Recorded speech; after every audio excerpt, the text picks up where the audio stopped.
Now, if you're ever on a night out and a nightclub is on the cards, then being a DJ is one of the most important jobs to have. There's a certain talent to being able to read your audience and know the music that they want to hear, while at the same time never feeling the pressure of operating the decks or queuing up the next song with a smooth transition.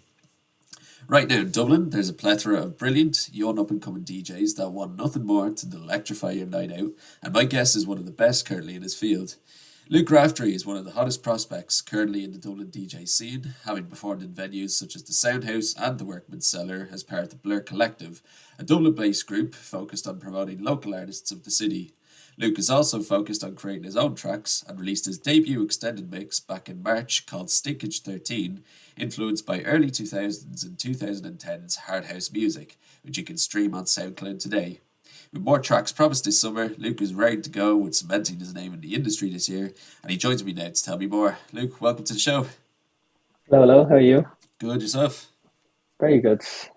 So where Fresh did... out of bed. Same as myself, I think. Where did the love of DJing come from?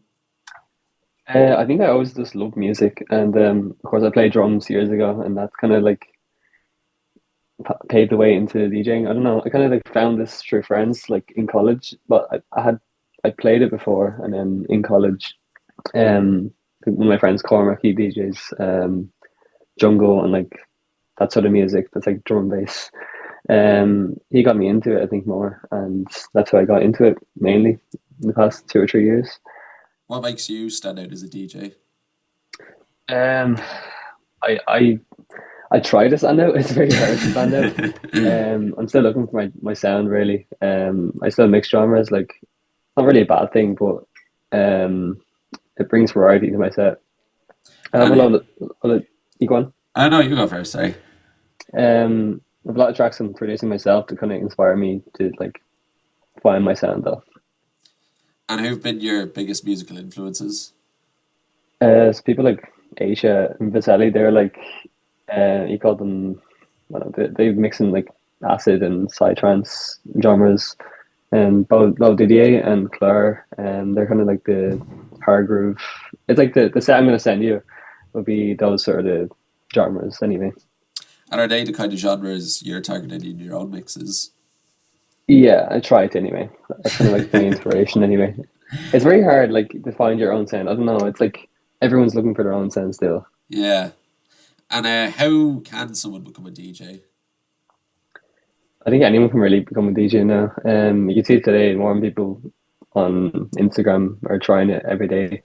Um, Personally, I'd probably recommend like borrowing decks. Like that's the cheaper option. Just try it out. That someone else has. If one of your friends owns decks, just try it out and see if you actually like it. If you want it, if you think you'll enjoy it. Um, or if you're really invested in that, go to like I don't know Pirate Studios. They have like a CDJ setup. It's like the actual professional setting. It's like €13, €15 an hour. Depends on the time you go at. Um, or you can get like the ones that I got when I started.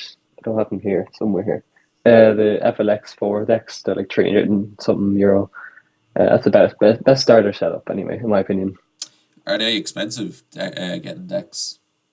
Yeah, I think most of them are. That's why I recommend these. I actually have them here.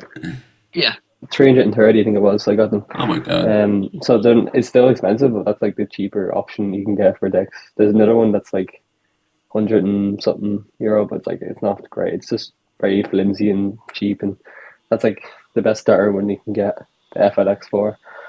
How difficult is it to master them? It's difficult with no knowledge at all, of course. But for me, it took like I don't know 2 weeks. Only I two spent like an weeks. hour. Yeah, I'd say like an hour or two a day. Kind of, you get used to it. You really do get used to it over time. It's like anything really. Just practice every day. Um, I'd say like yeah, like you only get better using them every day. An hour a day does a lot for you, really. Like it really does. Just honestly, watch YouTube, watch other people mixing, and then see which techniques they're using. Um, Kind of find your style with that. Where have you been able to perform in some of the venues? What have they been like? Um, so Soundhouse, I when he played on the terrace there. That was part of like the Blurr cell, but that was kind of like an open slot. Like I do it for, I mainly do it for fun. I don't really do it for anything else apart from that. But yeah, so there's an open slot there. I played at the actual opening slot, so before everyone else. So there's still like 50, no, like 40, 50 people there, which is not bad. And I played the wine bar in Angel Street. That's like in their open slot there. It's good. There's plenty of people there. It's probably 40, 50, 60 people. Both of them, I'd say. And do you see DJing as a career you could be successful in, or would you rather just do it, as you said, for fun? Yeah, I wouldn't say it as a career. It's like not really my goal. I think it's more of a hobby. Like I'm in another group with my friend Cormac. We just create like mixes and reductions, put them on SoundCloud, like in one account, and like in years to come, we'll go back to it and kind of listen back and see what we like mess around with, or like obviously cringe back looking back at that stuff. Have you any new mixes coming out this summer? Yeah, I should have one next month, and Oh, then hopefully. So I'm trying out like a 3 deck setup, so I have like 3 different decks. See if that works. I know it's very yeah. hard now, but it'd be like the hard groove style. I'll show you that anyway. It'll be the Yeah, one I send you, but I I'll get you. send you a snippet from it.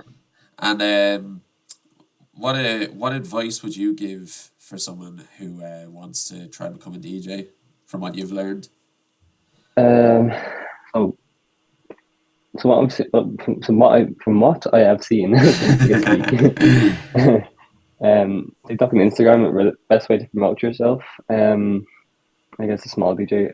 I think even though I hate the app TikTok, it's like that's the way to go.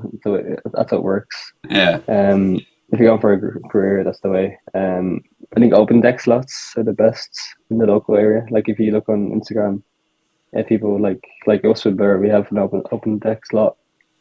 Also our big gigs, where there's like loads of DJs. To try to get your name out there, just go for those slots, and even the open ones. Any slot you can get, just take an open deck. It's do the you, best way for people to see you. do you get paid at all for performing?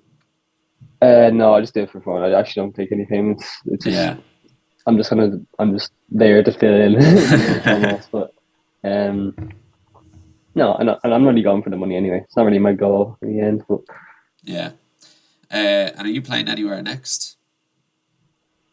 nothing confirmed yet. But I'd say end of summer we're gonna try to do something. It's been a long time since the last one, so a few more mixes, my own, a few tracks out, and then I'll get one done. I think and try. Perfect. Yeah, brilliant. Luke, you are up and coming, and you're one of the, well, I don't know many other DJs who can do what you can do, so I'll be sure to try and get to your next performance. But thank you so much for coming on to the show today. Thank you very much, Ryan.